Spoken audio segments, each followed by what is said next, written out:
एटा हो जने महात्मा गांधी महाविद्यालय जोटा हो मो कॉलेज तो मो सांग गोटे हाई कहि देकी पड़ला आउ जने कोन को जापान संगे तार ब्लड भाई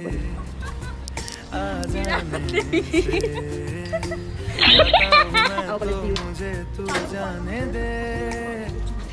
क्यों परेशान है मेरे जाने से टूटा है तो जुड़ा है क्यों मेरी तरफ तू मुड़ा है क्यों हक नहीं तू ये कहे कि यार अब हम ना रहे एक तेरी यारी का ही सातों जन्म हकदार हूँ। Hello guys welcome to my mini blog. तो आज हम आस्ते कॉलेज गार्डन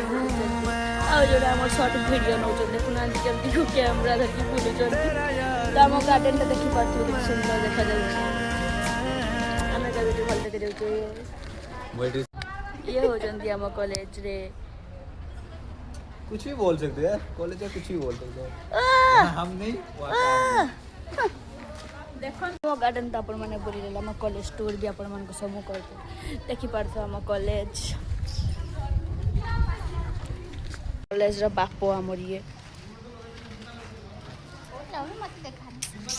हम कॉलेज रा व्यूटा भलो आछि वेलकम टू न्यू ब्लॉग आज तो खाली गपी बना एक सदाले मोरे अपन मन तो मो वीडियो देखिथिबे